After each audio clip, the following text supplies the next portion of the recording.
Hello friends, welcome to my channel speeding शिक्षा।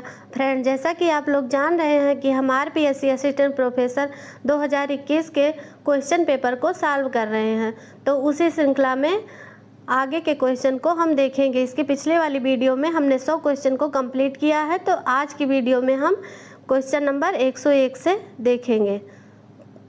तो चलिए शुरू करते हैं। क्वेश्चन नंबर 101,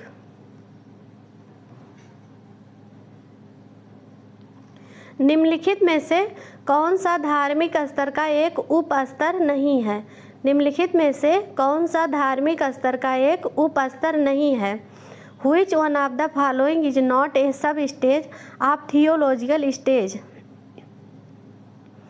अलौकिकवाद, जीवित सत्तावाद, अद्वैतवाद, बहुदेवत्ववाद। तो कौन सा नहीं है? ऑप्शन नंबर फर्स्ट, अलौकिकवाद यानी कि सुपर नेचुरलिज्म। बाकी जो है फेटिसिज्म, मोनोथिज्म, पोलीथिज्म। फेटिसिज्म, मोनोथिज्म, पोलीथिज्म, ये धार्मिक स्तर के अंतर्गत आते हैं। धार्मिक स्तर के उप स्तर हैं ये तीनों। बाकी जो है अलौकिकवाद ये नहीं है, तो यही हमारा आंसर है। देख लेते हैं कि धार्मिक स्तर का वर्गीकरण किसने किया है। तो जो अगस्त कॉम जी हैं, अगस्त कॉम जी जो समाजशास्त्र के पिता माने जाते हैं, तो इन्होंने कहा कि जो है इन्होंने विचारों में परिवर्तन की प्रक्रिया को उद्विकासीय प्रक्रिया का मूल माना। इन्होंने क्या माना कि विचारों में परिवर्तन की प्रक्रिया जो होती है वो उद्विकासीय प्रक्रिया का मूल होता है। तो उसी संदर्भ में इन्होंने कांट जी ने मानव के बौद्धिक विकास की बात की और उसमें इन्होंने 3 स्तर बताए। तो मानव के बौद्धिक विकास के 3 स्तर इन्होंने बताए, तो जिसमें है कि धार्मिक स्तर, तात्विक स्तर, प्रत्यक्ष स्तर, यानी कि थियोलॉजिकल, मेटाफिजिकल, पॉजिटिविज्म। तो जो ये धार्मिक स्तर है इनका थियोलॉजिकल है, उसी का ये उप स्तर है। जो धार्मिक स्तर इन्होंने बताए, जो 3 स्तर पहले इन्होंने बताए कि धार्मिक, तात्विक, प्रत्यक्ष, यानी थियोलॉजिकल, मेटाफिजिकल, पॉजिटिविज्म। तो जो इन्होंने थियोलॉजिकल यानी कि ये धार्मिक स्तर जो बताए, उसी के इन्होंने 3 उप स्तर बताए। तो 3 उप स्तर कौन कौन से हैं? जीवित सत्तावाद, जो यहाँ पर दिया है ये जीवित सत्तावाद यानी कि फेटिसिज्म।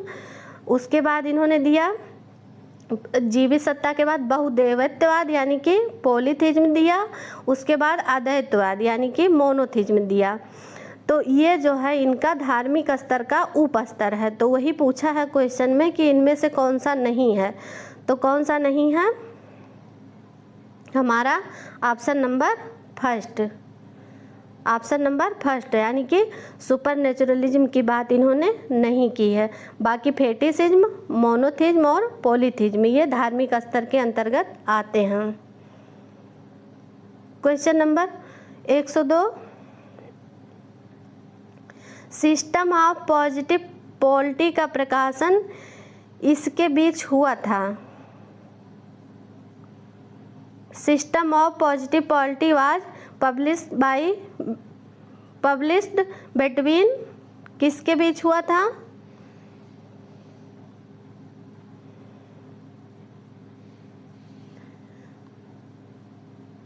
ऑप्शन नंबर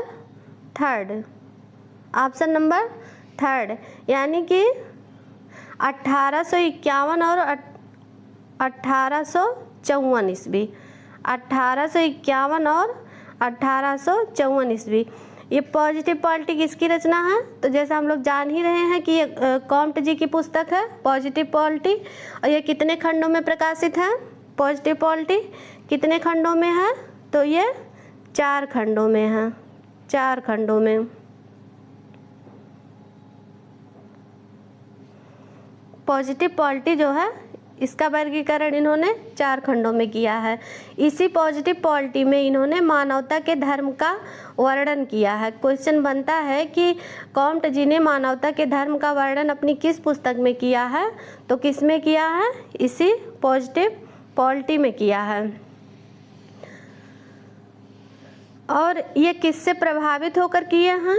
ये जो मानवता का धर्म इन्होंने अपनी पॉजिटिव पॉलिटी में दिया है तो किससे प्रभावित होकर दिया है, ये भी क्वेश्चन बनता है कि इन्होंने मानवता का धर्म यानी कि रिलीजन ऑफ ह्यूमैनिटी का कॉन्सेप्ट जो है किससे प्रभावित होकर दिया, तो एक थी क्लोटाइन डिवास्क महोदया, क्लोटाइन डिवास्क महोदया जी, तो इनसे प्रभावित होकर इन्होंने रिलीजियन ऑफ ह्यूमैनिटी का कॉन्सेप्ट दिया, यानी कि मानवता के धर्म का कॉन्सेप्ट अगस्त कॉम्टे जी ने अपनी पुस्तक पॉजिटिव पॉलिटी में दिया।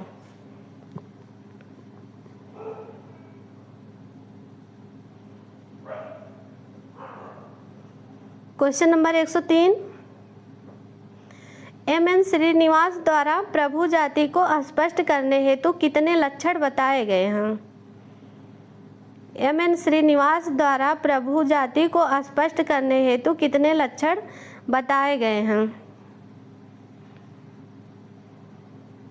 How many attributes are placed in conjunction of dominion caste by M N. Srinivas.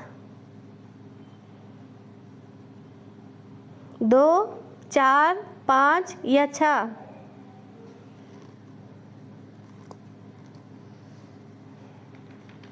Answer है 4। कितने बताए हैं, 4 बताए हैं।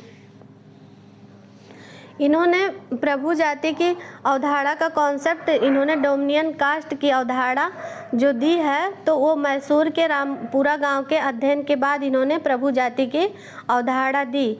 तो उसमें इन्होंने उसको स्पष्ट करने के लिए उसके 4 लक्षण बताए। तो 4 लक्षण कौन कौन से हैं, संख्यात्मक बताया इन्होंने, आर्थिक बताया, सामाजिक बताया और राजनीतिक बताया। क्या क्या बताया, संख्यात्मक बताया, आर्थिक बताया, सामाजिक बताया, राजनीतिक बताया। संख्यात्मक से तात्पर्य यानी कि वह संख्या में अधिक हो, प्रभु जाति तभी मानी जाएंगी जब उनकी संख्या अधिक हो। और दूसरा इन्होंने सामाजिक आर्थिक बताया कि वह भूस्वामी हो, मतलब उसके पास ज़्यादा ज़मीन हो, तो उसको उन्होंने आर्थिक बताया। और उन्होंने बताया कि गांव की संस्थाओं पर उसका मतलब दबदबा हो, तो उसको इन्होंने राजनीतिक बताया। और समाज के अंतर्गत मतलब उनकी प्रतिष्ठा हो, तो उसी को इन्होंने सामाजिक बताया। तो इन्होंने प्रभु जाति को स्पष्ट करने के लिए 4 लक्षण बताए, तो संख्यात्मक, आर्थिक, सामाजिक और राजनीतिक। कुछ ऐसे भी विद्वान थे, कुछ ऐसे लोग भी थे जो इनकी प्रभु जाति की अवधारणा से सहमत नहीं थे। कुछ ऐसे लोग थे जो इनकी प्रभु जाति की अवधारणा को नहीं मानते थे, तो उन्होंने अपना अपना अलग अलग कॉन्सेप्ट दिया। तो देख लेते हैं हम कि एस.सी. दुबे एक हैं, एस.सी. दुबे यानी कि श्यामाचरण दुबे जी हैं। तो इन्होंने प्रभु व्यक्ति कहा, प्रभु जाति के स्थान पे कहा कि प्रभु व्यक्ति होना चाहिए, प्रभु जाति नहीं बल्कि प्रभु व्यक्ति होना चाहिए। एक एंथनी कार्टर थे, उन्होंने प्रभु जाति के स्थान पर प्रभु समूह कहा, उन्होंने प्रभु जाति के स्थान पर प्रभु समूह कहा। और एक ए.सी. मेयर हैं, उन्होंने प्रभु क्षेत्र का कॉन्सेप्ट दिया, ए.सी. मेयर प्रभु क्षेत्र का कॉन्सेप्ट दिया। और एक बी.के. राय बर्मन हैं, तो उन्होंने प्रभु समुदाय कहा, प्रभु जातियों को उन्होंने प्रभु समुदाय कहा। क्वेश्चन नंबर 104, अप्पादुरै ने वैश्विक संस्कृति को समझने हेतु 3 पदों को प्रयुक्त किया है, निम्नलिखित में से कौन सा उसमें नहीं है। अप्पादुरै ने वैश्विक संस्कृति को समझने हेतु 3 पदों को प्रयुक्त किया है, निम्नलिखित में से उनमें से कौन सा नहीं है। Appadurai explains 3 things for the understanding of global culture. Which one of the following is not included? कौन सा इसमें इंक्लूड नहीं है, तो हमारा आंसर है इक्नोस्कोप, यानी कि ऑप्शन नंबर फर्स्ट, इक्नोस्कोप को इन्होंने शामिल नहीं किया है। ये अप्पादुरै हैं, इन्होंने वैश्विक संस्कृति को समझने हेतु 5 आयाम दिए हैं, इन्होंने 5 आयाम दिए हैं, वैश्विक संस्कृति को समझने के लिए 5 आयाम बताए। तो उसमें इन्होंने एथनोस्कोप दिया, ये एथनोस्कोप दिया, उसके बाद इन्होंने टेक्नोस्कोप दिया, उसके बाद इन्होंने मीडिया स्कोप दिया, और उसके बाद 2 और हैं, एक वित्त परिदृश्य, यानी कि फाइनेंशियल स्कोप, और एक और दिया विचारधारा यानी कि आइडियो स्कोप। क्या दिया? Audio scope. तो ये 5 आयाम इन्होंने वैश्विक संस्कृति को समझने के लिए बताए, जिसमें से इन्होंने एथनोस्कोप, टेक्नोस्कोप, वित्त परिदृश्य यानी कि फाइनेंशियल स्कोप, और मीडिया स्कोप, और इन्होंने बताया विचारधारा यानी कि आइडियो स्कोप। तो ये 5 आयाम अप्पादुरै ने वैश्विक संस्कृति को समझने के लिए बताए। तो पूछा है कि इनमें से कौन सा नहीं है, तो इन्होंने इग्नोस्कोप की बात नहीं की है, तो यही हमारा आंसर है।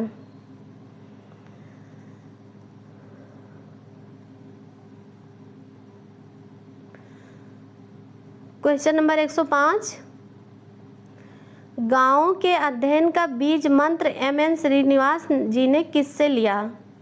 गाँव के अध्ययन का बीज मंत्र एम.एन. श्रीनिवास ने किससे लिया? From whom did M.N. Srinivas got the seed idea is standing India's village?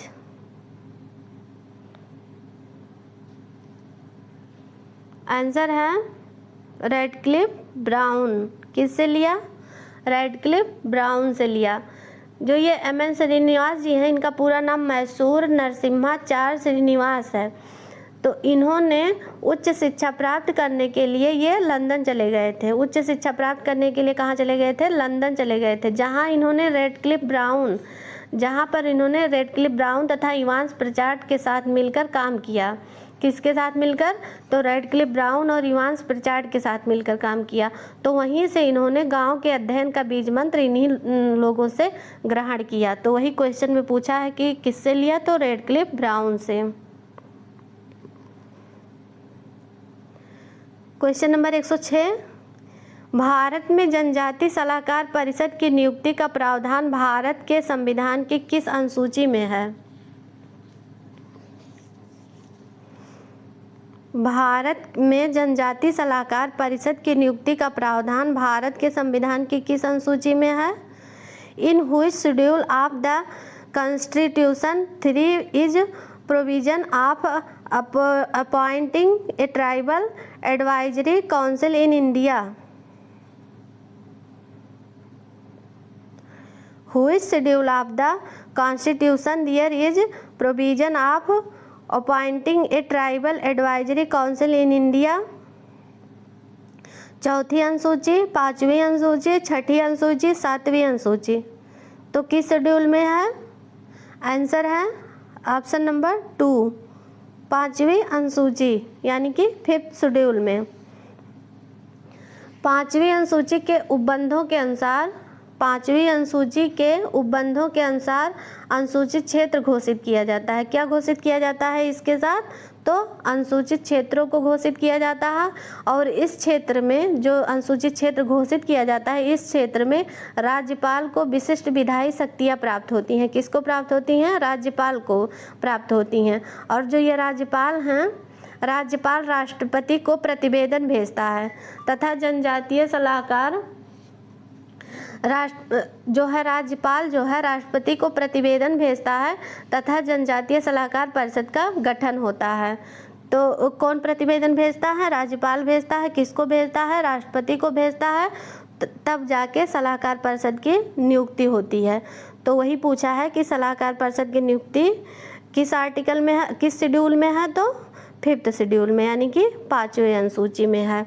और जो ये 6ठी अनुसूची है, 6ठी अनुसूची ये जो है, इसमें असम, मेघालय, मिजोरम और त्रिपुरा, इन 4 राज्यों के संबंध में प्रावधान है। ये जो 6ठी अनुसूची है, तो इसमें असम, मेघालय, मिजोरम, त्रिपुरा, ये जो 4 राज्य हैं, इन राज्यों के संबंध में प्रावधान है। इन्हें जो है, इन 4 राज्यों को राज्य के भीतर राज्य की संज्ञा दी गई है। मतलब राज्य के भीतर राज्य की संज्ञा दी गई है। किन 4 को? तो असम, मेघालय, मिजोरम और त्रिपुरा को। अर्थात राज्य के भीतर राज्य से क्या तात्पर्य है? तो ये जो है यहाँ अपने अधिकार क्षेत्रों के मामले में पूर्णतः स्वतंत्र हैं। क्या हैं? कि ये जो है, ये 4 राज्य अपने अधिकार क्षेत्रों के मामले में पूर्णतः स्वतंत्र हैं। तो इसीलिए इन्हें राज्य के भीतर राज्य का राज्य के भीतर राज्य की संज्ञा दी गई है और ये जो है छठी अनुसूची के अंतर्गत दिया गया है। और जो ये चौथी अनुसूची है, चौथी अनुसूची इसमें जो है राज्यसभा में सीटों के आवंटन से संबंधित है। चौथी जो है अनुसूची यानी कि फोर्थ शेड्यूल जो है वो राज्यसभा में सीटों के आवंटन से संबंधित है। और जो ये सातवीं अनुसूची है यानी कि सेवन शेड्यूल का संबंध इसमें जो है संघ सूची, राज्य सूची और समवर्ती सूची का उल्लेख है। सातवीं अनुसूची में संघ सूची, राज्य सूची और समवर्ती सूची का उल्लेख है। क्वेश्चन नंबर 107, संस्कृति विचारने, अनुभव करने एवं क्रिया करने की विधि है, किनके द्वारा परिभाषित है? संस्कृति विचारने, अनुभव करने एवं क्रिया करने की विधि है, यह परिभाषा किसने दी है? Culture is a way of thinking, feeling and action defined by, तो किसने दिया है स्टेटमेंट? हमारा आंसर है ऑप्शन नंबर 4 यानी कि कुला खान। इनको कुलूखोन कहा जाता है। यहाँ कल खान लिखा है, कुलूखोन किसका स्टेटमेंट है? तो ये कुलूखोन का स्टेटमेंट है। इनकी एक पुस्तक है कुलूखोन की, इनकी एक पुस्तक है मिरर फॉर मैन जो कि 1947 में प्रकाशित हुई। मिरर फॉर मैन 1947 में। और ये जो संस्कृति के दो पक्ष बताते हैं, कुलूखोन महोदय जी संस्कृति के दो पक्ष बताते हैं। एक अव्यक्त यानी कि जिसे आंतरिक कहा जाता है और एक व्यक्त यानी कि जिसे भौतिक पक्ष कहा जाता है। तो अव्यक्त जो होता है वो आंतरिक पक्ष होता है, व्यक्त जो होता है वो भौतिक पक्ष होता है। तो ये संस्कृति के दो पक्ष बताते हैं कुलूखोन जी। और ये इनका एक वर्गीकरण और भी है, ये निहित और अनिहित भी कहते हैं। संस्कृति के दो पक्ष ये बताए हैं, एक निहित और एक अनिहित। तो कौन बताए हैं? कुलूखोन महोदय जी। इनका एक कॉन्सेप्ट है डिजाइन फॉर लिविंग का कॉन्सेप्ट ये कुलूखोन महोदय जी का है। मैकाइवर जी का स्टेटमेंट देख लेते हैं। मैकाइवर जी का, इन्होंने संस्कृति के संबंध में इन्होंने केवल अभौतिक पक्षों को ही संस्कृति माना है। मैकाइवर जी ये केवल अभौतिक पक्षों को ही संस्कृति मानते हैं। इनका एक स्टेटमेंट है कि संस्कृति हमारी आंतरिक आवश्यकताओं की पूर्ति करती है। तो ये किसका स्टेटमेंट है? मैकाइवर का। मैंने ये स्टेटमेंट इसलिए यहाँ पे रखा है कि यहाँ नीड की बात हो रही है। इनके स्टेटमेंट में क्या इन्होंने कहा कि संस्कृति हमारी आंतरिक आवश्यकताओं की पूर्ति करती है। तो नीड से हम कंफ्यूज हो सकते हैं और हम मालिनोव्स्की का सोच सकते हैं, क्योंकि उन्होंने जो है आवश्यकताओं की बात की है कि संस्कृति हमारी आवश्यकताओं की पूर्ति करती है। तो इससे मतलब कन्फ्यूजन ना रहे, इसीलिए मैंने मैकाइवर का स्टेटमेंट यहाँ पे रखा है कि संस्कृति हमारी आंतरिक आवश्यकताओं की पूर्ति करती है। तो ये स्टेटमेंट मैकाइवर जी का है। रॉबर्ट लॉवी क्या कहते हैं? रॉबर्ट लॉवी संस्कृति संपूर्ण सामाजिक विरासत है। क्या कहते हैं लॉवी जी? कि संस्कृति संपूर्ण सामाजिक विरासत है। अच्छा, इन्हीं से मिलता जुलता दिए हैं ब्रूम और सेजनिक जी। तो ये दोनों स्टेटमेंट में काफ़ी कन्फ्यूजन रहता है कि लॉवी कहते हैं कि संस्कृति संपूर्ण सामाजिक विरासत है, और जो ये ब्रूम सेजनिक हैं ये क्या कहते हैं कि संस्कृति को सामाजिक विरासत के रूप में स्वीकार किए हैं। तो ये विरासत से कन्फ्यूजन हो जाता है। तो क्लियर कर लीजिए कि जब संपूर्ण सामाजिक विरासत की बात रहेगी तो वहाँ पर लॉवी रहेंगे, और केवल सामाजिक विरासत की बात रहेगी तब वहाँ पे ब्रूम एंड सेजनिक रहेंगे। और हर्ष कोविड जी का संस्कृति के संबंध में स्टेटमेंट देख लेते हैं। इन्होंने कहा कि वह सभी भौतिक तथा अभौतिक वस्तुएं जिनका निर्माण मनुष्य ने किया है सांस्कृतिक पर्यावरण कहलाती हैं। क्या कहलाती हैं? सांस्कृतिक पर्यावरण। वह सभी भौतिक तथा अभौतिक वस्तुएं जिनका निर्माण मनुष्य ने किया है वह सांस्कृतिक पर्यावरण कहलाती हैं। तो ये स्टेटमेंट हर्ष कोविड जी का है।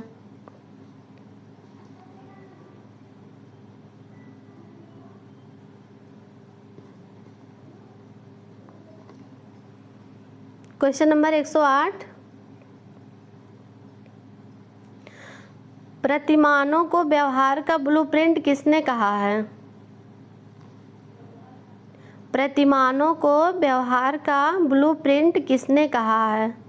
Who set the norms are blueprints of behaviour.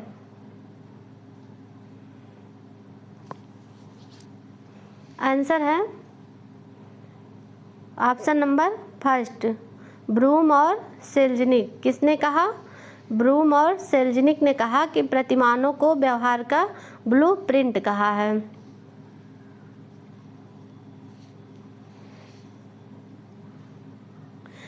Kingsley Davis जी की परिभाषा देख लेते हैं हम।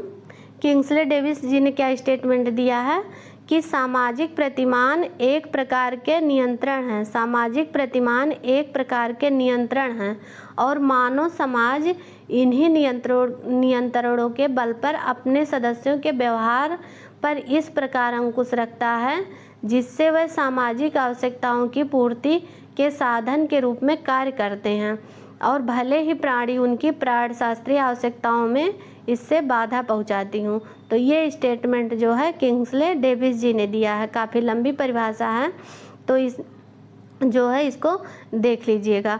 और ये रॉल्फ लिंटन जी जो हैं यहाँ पे, रॉल्फ लिंटन, ये इन्होंने संस्कृति की सबसे छोटी इकाई को इन्होंने सांस्कृतिक विशेषक कहा, यानी कि इन्होंने कल्चर ट्रेट्स बताया, कल्चर ट्रेट्स बताया जिसे कि संस्कृति विशेषक कहा जाता है।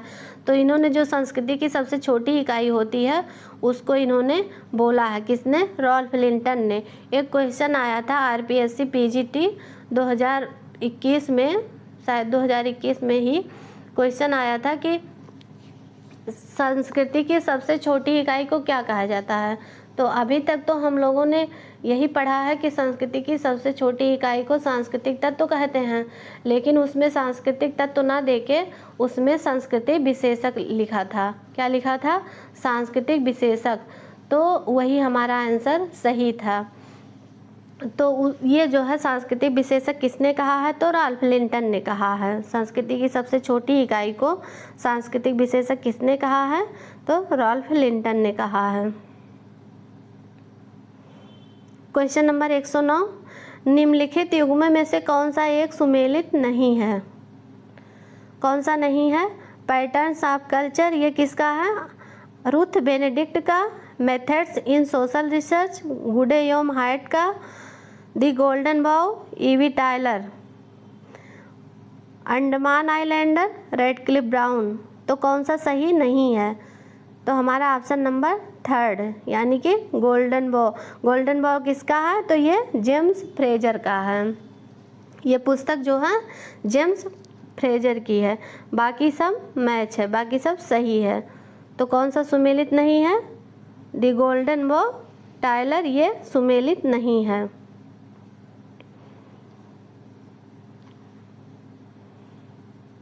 Question number 110,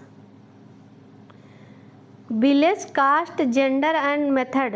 village caste gender and method पुस्तक के लेखक हैं आंद्रे वेत्ते, M N. Srinivas, Yogesh Atal, S C. Dube. Answer है ऑप्शन नंबर 2, एम.एन. श्रीनिवास।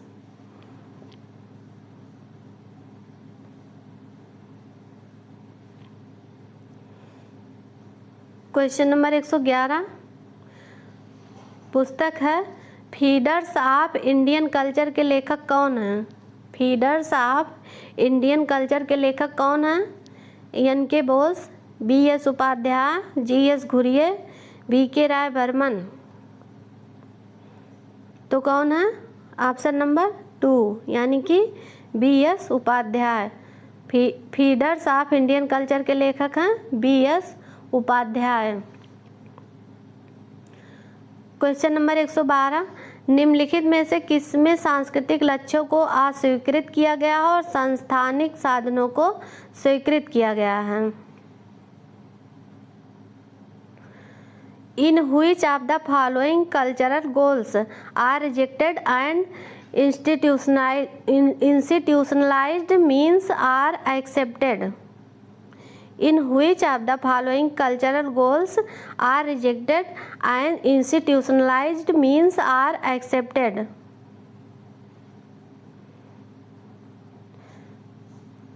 तो कौन सा है हमारा? होगा ऑप्शन नंबर ए, धार्मिक कृत्यवाद यानी कि रिचुअलिज्म। कौन सा है? रिचुअलिज्म, धार्मिक कृत्यवाद। इसको कभी कभी लिखा रहता है हिंदी में कर्मकांडवाद लिखा रहता है। तो जो है यहाँ पे यही देखना है कि रिचुअलिज्म ये जो होते हैं ये सांस्कृतिक लक्ष्यों को अस्वीकृत करते हैं लेकिन संस्थागत साधनों को स्वीकृत करते हैं। एक रॉबर्ट मार्टन जी हैं।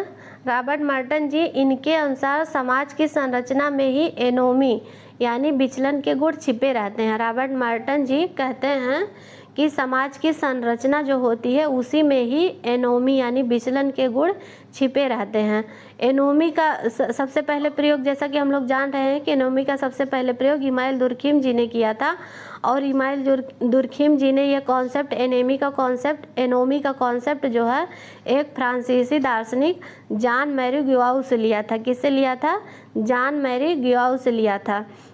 तो सबसे पहले एनोमी का प्रयोग इमाइल दुर्खिम जी ने किया था, उसके बाद में रॉबर्ट के मार्टन जी ने किया। तो उसी में इन्होंने बताया कि समाज की संरचना में ही एनोमी यानी विचलन के गुण छिपे रहते हैं।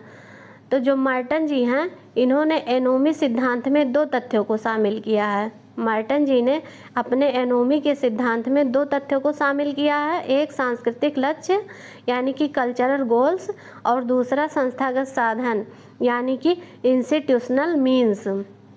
तो जो ये दो तथ्य शामिल किए हैं तो ये बताते हैं कि जब इन दोनों तथ्यों में समायोजन, जो व्यक्ति समायोजन बैठा लेता है वही सफल होता है, और जो अपने उद्देश्यों को प्राप्त कर लेता है, मतलब इन दोनों में यानी कि सांस्कृतिक लक्ष्य यानी कि कल्चरल गोल और संस्थागत साधन यानी कि इंस्टीट्यूशनल मीन्स में जब व्यक्ति सामंजस्य बैठा लेता है तो वही अपने उद्देश्य को प्राप्त कर लेता है। लेकिन जब वह यह सामंजस्य नहीं बैठा पाता है इन दोनों में, तब वह जो है विचलनकारी व्यवस्था समाज में उत्पन्न हो जाती है। तब उसी को इन्होंने कहा है कि ये 5 तरीकों द्वारा किया जा सकता है। इन्होंने कहा कि जो संस्थागत साधन और संस्थागत लक्ष्य हैं, सांस्कृतिक लक्ष्य और संस्थागत साधन हैं, इसको हम 5 तरीकों से समझ सकते हैं। तो इन्होंने उसके 5 तरीके बताए हैं। कितने तरीके? 5 तरीके। तो 5 तरीकों में इन्होंने बताया अनुरूपता, नवाचार, संस्कारवाद, प्रत्यनवर्तनता और विद्रोही। तो इंग्लिश में अनुरूपता को कन्फर्मिटी कहते हैं, नवाचार को इनोवेशन कहते हैं, संस्कारवाद, कहीं कहीं संस्कारवाद लिखा रहता है, कहीं कहीं कर्मकांडवाद लिखा रहता है, और यहाँ देखिए यहाँ जो धार्मिक कृत्यवाद है। तो ऐसे हिंदी में अलग अलग नामों से लिखा रहता है, कहीं कहीं कर्मकांडी भी लिखा रहता है, लेकिन इनमें इंग्लिश में हमें देखना है कि रिचुअलिज्म देखना है। और उसके बाद नवाचार को हमें देखना है इनोवेशन नवाचार। उसके बाद जो है प्रत्यनवर्तता यानी कि पश्चगमन, इसको पश्चगमनता भी कहते हैं। तो रिटरिज्म, इसको रिटरिज्म। और जो लास्ट है 5वां है तो उसको क्या कहते हैं? रिवेलियन यानी कि विद्रोही। तो 4 तो यहाँ पे दिए हैं, एक केवल कन्फर्मिटी का नहीं दिया है। तो उसी में जो है इन्होंने बताया कि जो वो होते हैं जो सांस्कृतिक लक्ष्यों को अस्वीकृत करते हैं, जो सांस्कृतिक लक्ष्यों को अस्वीकृत करते हैं, मतलब लक्ष्यों को नहीं मानते हैं लेकिन संस्थागत साधनों को मानते हैं, तो उसको इन्होंने कहा, क्या कहा? रिचुअलिज्म कहा। और एक होते हैं ये जो होते हैं पश्चगमन वाले यानी कि रिटरिज्म जो होते हैं, तो ये ना तो सांस्कृतिक लक्ष्य को मानते हैं और ना संस्थागत साधन को मानते हैं। ये रिटरिज्म वाले जो होते हैं, पश्चगमन वाले जो होते हैं, ये दोनों को नहीं मानते हैं, ना संस्थागत लक्ष्य को मानते हैं और ना जो है सांस्कृतिक लक्ष्य को मानते हैं और ना संस्थागत साधन को नहीं मानते हैं। और ये जो इनोवेशन है, ये क्या करते हैं? ये जो है इनका तो गोल तो रहता है, मतलब इनका लक्ष्य तो रहता है, जो है इनका संस्थागत लक्ष्य रहता है, लेकिन जो है इनका साधन जो रहता है, इनका साधन ये उसको नहीं मानते हैं। सांस्कृतिक लक्ष्य तो ये मानते हैं लेकिन संस्थागत साधन को ये नहीं मानते हैं, तो इनको इनोवेशन की कैटेगरी में रखा है। किसने? रॉबर्ट मर्टन ने। और जो ये विद्रोही हैं, रिबेलियन हैं, ये रिबेलियन है, इनमें जो है ये जब ये क्या करते हैं कि जब समाज की कोई संरचना में पूरा मतलब संपूर्ण संरचना में परिवर्तन करना होता है तो ना ही लक्ष्य रहेगा और ना ही साधन रहेगा, मतलब ना सांस्कृतिक लक्ष्य रहेगा और ना संस्थागत साधन रहेगा, तो उसी को इन्होंने रिबेलियन माना। तो ये कभी कभी क्वेश्चन में इसका क्रम भी पूछ लेता है कि कौन सा क्रम है, तो क्रम में हम ऐसे, एक ट्रिक है CIRRR, यानी कि CIRRR, तो उसको इसी से हम समझ सकते हैं। यानी कि C से कन्फर्मिटी हो गया, I से इनोवेशन हो गया, R से रिचुअलिज्म हो गया, और R से रिचुअलिज्म हो गया, एक R से रिटेरिज्म हो गया और एक R से रिबेलियन हो गया। तो CIRR ऐसे ट्रिक से हम इसको याद कर सकते हैं क्योंकि इसका क्रम भी पूछ लेता है।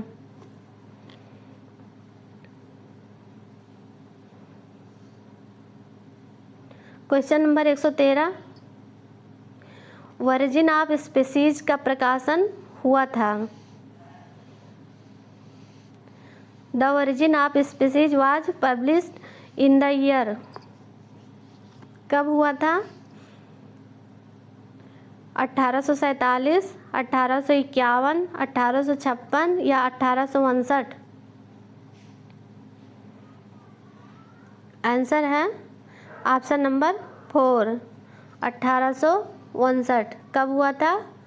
1859 में हुआ था।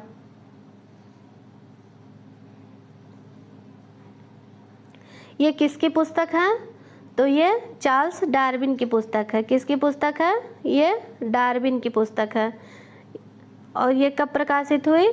तो 14 नवंबर 1859 को, 14 नवंबर 1859 को।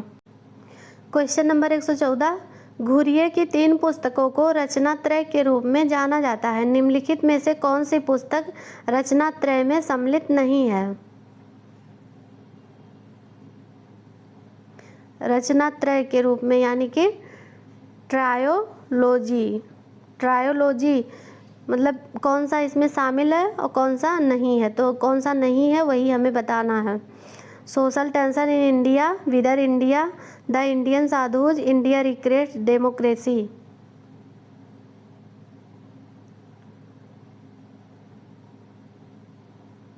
तो कौन सा नहीं है? Option number 3, the Indian sadhus, ये शामिल नहीं है। किसमें? रचनात्रय यानी कि ट्रायोलॉजी में, घुरिये के रचनात्रय में ये शामिल नहीं है।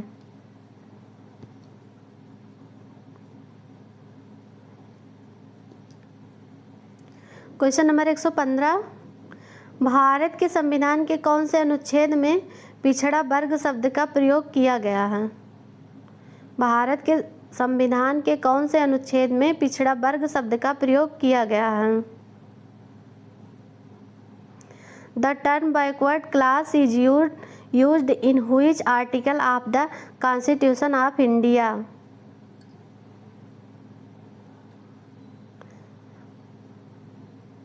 आंसर है ऑप्शन नंबर 2, 16(4). 16(4) में किया गया है पिछड़े वर्ग शब्द का प्रयोग। क्वेश्चन नंबर 116, सहप्रवेशिता की प्रथा निर्दिष्ट करती है।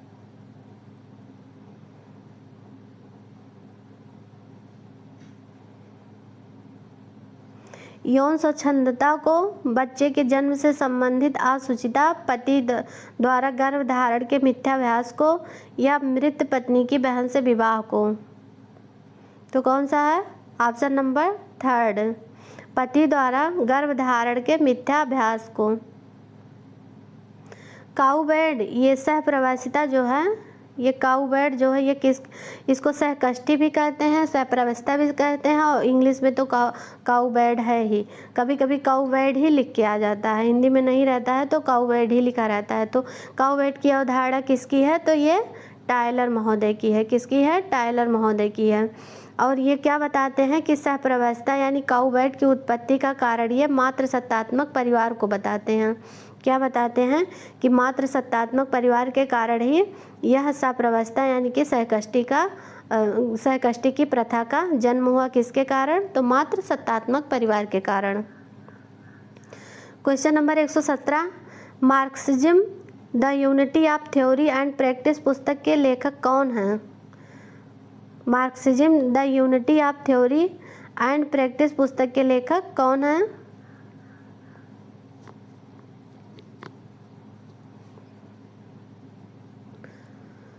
आंसर है option number second, A.G.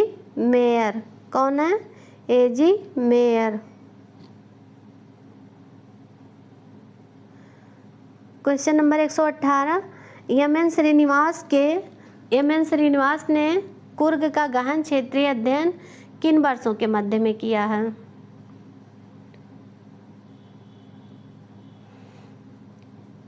Option है 1938 और 1941 ईस्वी के बीच, 1940 और 1942 ईस्वी के बीच, 1944 और 1946 ईस्वी के बीच, 1952 और 1955।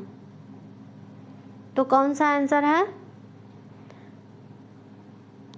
ऑप्शन नंबर बी, 1940 और 1942 ईस्वी के बीच।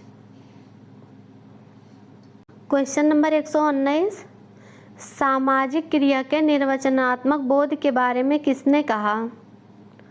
Who talked about interpretative understanding of social action? सामाजिक क्रिया के निर्वचनात्मक बोध के बारे में किसने कहा? ऑप्शन है पेरेटो, वेबर, पार्सन्स या सभी। आंसर है मैक्स वेबर। किसने कहा? मैक्स वेबर ने कहा। मैक्स वेबर ने सामाजिक क्रियाओं को समझने के लिए दो पद्धति बताई। कौन कौन सी? तो पहली बताई इन्होंने बर्सेहन पद्धति, जिसको इन्होंने डिल्थे से लिया था, और दूसरा इन्होंने बताया आदर्श प्रारूप यानी कि आइडियल टाइप, तो इसको इन्होंने इमैनुअल कांट से लिया है। तो बर्सेहन का तात्पर्य यानी कि निर्वचनात्मक बोध का तात्पर्य क्या होता है? यानी कि इंटरप्रिटेटिव अंडरस्टैंडिंग का क्या मतलब होता है? यानी कि व्याख्यात्मक बोध यानी कि समझ होता है, व्याख्यात्मक समझ होता है। और इन्होंने जो है इसका कॉन्सेप्ट अपनी किस पुस्तक में दिया? इंटरप्रिटेटिव अंडरस्टैंडिंग यानी बर्सेहन पद्धति का कॉन्सेप्ट अपनी किस बुक में दिया? तो इन्होंने theory of social and economic organisation में दिया। किस में दिया? Theory of social and economic organisation में किया।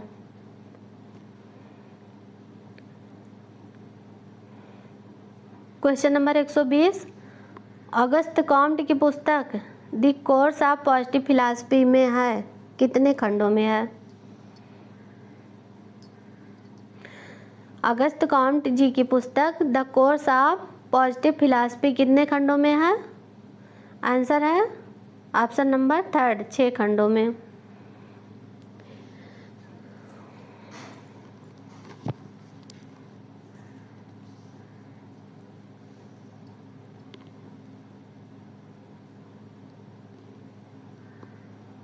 क्वेश्चन नंबर 121, भावात्मक, बोधात्मक एवं मूल्यात्मक उन्मुखता सामाजिक क्रिया में सम्मिलित है। किसकी सामाजिक क्रिया में सम्मिलित है? Cathectic, cognitive and evaluate modes of orientation are involve in social action who said. तो ये वर्गीकरण किसने अपनी सामाजिक क्रिया में सम्मिलित किया है? ऑप्शन है पार्सन्स, पेरेटो, वेबर या इनमें से कोई नहीं। हमारा आंसर है पार्सन्स। किसने किया? पार्सन्स ने किया। पार्सन्स जी ने पहली बार अपने क्रिया सिद्धांत को लक्ष्य से जोड़ा। पार्सन्स महोदय ने अपने क्रिया सिद्धांत को लक्ष्य से जोड़ा यानी कि सोशल एक्शन को गोल से जोड़ा। इनके अनुसार कोई क्रिया तभी सामाजिक हो सकती है जब उसमें ये बातें सम्मिलित हों। तो कौन कौन सी बातें सम्मिलित हों? कर्ता यानी कि एक्टर, दूसरा इन्होंने बताया परिस्थिति यानी कि सिचुएशन, और तीसरा इन्होंने बताया अभिप्रेरणा यानी कि मोटिवेशन। तो इन्होंने कहा कि कोई क्रिया मतलब कोई भी क्रिया सामाजिक तभी हो सकती है जब उसमें ये 3 बातें सम्मिलित होगी, यानी कि एक्टर होगा, एक्टर होगा और परिस्थिति होगी, यानी कि सिचुएशन होगा।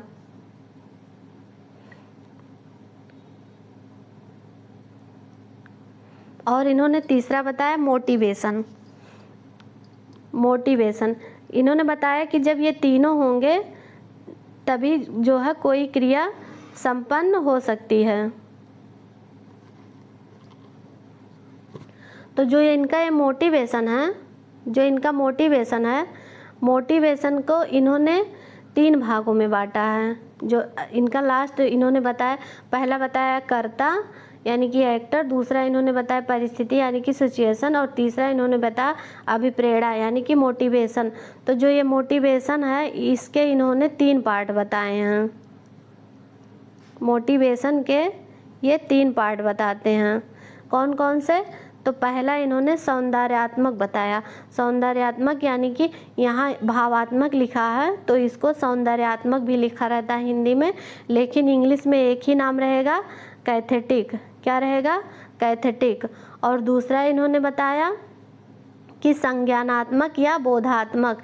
तो इसको संज्ञानात्मक भी हिंदी में बोला जाता है और बोधात्मक भी बोला जाता है, लेकिन इंग्लिश में कॉग्निटिव बोला जाएगा। तो दूसरा ये कॉग्निटिव बताया। और तीसरा क्या बताते हैं? मूल्यात्मक। मूल्यात्मक तो मूल्यात्मक यानी कि एवेलुएटिव। तो ये तीनों इन्होंने मोटिवेशन के अंतर्गत रखा है। तो वही पूछा है कि ये जो इनका भावात्मक, बोधात्मक एवं मूल्यात्मक उन्मुखता सामाजिक क्रिया में सम्मिलित है। तो किसकी सामाजिक क्रिया में ये तीनों चीज़ें सम्मिलित हैं? तो पार्सन्स की सामाजिक क्रिया में सम्मिलित हैं। बेबर से हम लोग कंफ्यूज हो सकते हैं, लेकिन ये बेबर का नहीं है, ये पार्सन्स जी का है।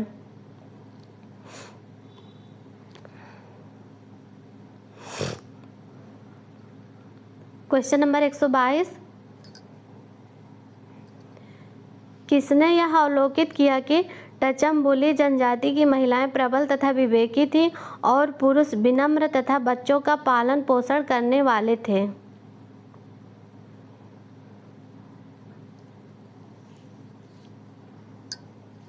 किसने यह अवलोकित किया कि टचमबुली जनजाति की महिलाएं प्रबल तथा विवेकी थी और पुरुष विनम्र तथा बच्चों का पालन पोषण करने वाले थे? तो ये किसका अवलोकन था? P Kolenda, Nesfield, Malinowski, Margaret Mead. Answer है मार्गरेट मीड। किसका अवलोकन था? Margaret Mead. एक जीएच मीड है यानी कि जॉर्ज हर्बर्ट मीड। तो इन्होंने मैं और मुझे का कॉन्सेप्ट दिया है, तो उनसे कंफ्यूज मत होइएगा। ये मार्गरेट मीड यानी कि यम मीड लिखा रहता है कहीं कहीं पर, तो इनसे कंफ्यूज मत होइएगा। ये जो है ये मार्गरेट मीड है, और वो जो है जीएच मीड, हर्बर्ट मीड, उन्होंने मैं और मुझे का कॉन्सेप्ट दिया है। तो मार्गरेट मीड को हम लोग देख लेते हैं यहाँ पे कि इनकी एक बुक है, इनकी किसकी? मार्गरेट मीड की एक बुक है, sex and temperament in 3 primitive society. Sex and temperament in 3 primitive society. तो इसी बुक में इन्होंने अरापेस, एक अरापेस जनजाति है, अरापेस, और एक टचमबुली जनजाति है और एक मुंडगोमर जनजाति है। तो इन तीन जनजातियों का इन्होंने अध्ययन किया। और ये जनजातियां कहाँ की हैं? तो ये अमेरिका की जनजातियां हैं। तो उसी तीनों जनजातियों में एक टचमबुली के बारे में पूछ रहा है कि वहाँ की महिलाएं प्रबल तथा विवेकी थी और पुरुष विनम्र तथा बच्चों का पालन पोषण करने वाले थे। तो ये किसने बताया है? तो ये मार्गरेट मीड ने बताया है। अच्छा, अरापेस और टचमबुली अरापेस और मुंडगोमर के बारे में भी हम देख लेते हैं। तो जो ये अरापेस जनजाति है इसमें क्या है कि इसमें पुरुष और महिला दोनों एक स्वभाव के थे। अरापेस जनजाति में पुरुष और महिला दोनों एक स्वभाव के थे और दोनों सौम्य, उत्तरदायी और सहयोगी थे। अरापेस में सौम्य और सहयोगी थे और दोनों एक समान, एक स्वभाव के थे। और ये जो मुंडगोमर है, दूसरा इन्होंने बताया मुंडगोमर। तो मुंडगोमर को इन्होंने बताया कि इसमें दोनों महिला और पुरुष हिंसक व आक्रामक थे। मुंडगोमर में महिला और पुरुष हिंसक, दोनों हिंसक थे और आक्रामक थे, और वह जो है कि सत्ता और स्थिति की तलाश में इधर उधर घूमा करते थे। तो मुंडगोमर में दोनों हिंसात्मक थे, अरापेस में दोनों सौम्य स्वभाव के थे, और टचमबुली का यहाँ पर दिया ही है। टचमबुली में महिलाएं प्रबल विवेकी रहती थी और पुरुष विनम्र तथा बच्चों का पालन पोषण करने वाले थे। तो क्या पता अभी टचमबुली पूछा, हो सकता है अरापेस के बारे में पूछ ले, हो सकता है मुंडगोमर के बारे में पूछ ले, तो हम लोग इसको जान लिए। क्वेश्चन नंबर 123, पुस्तक द क्लैश ऑफ सिविलाइजेशन के लेखक हैं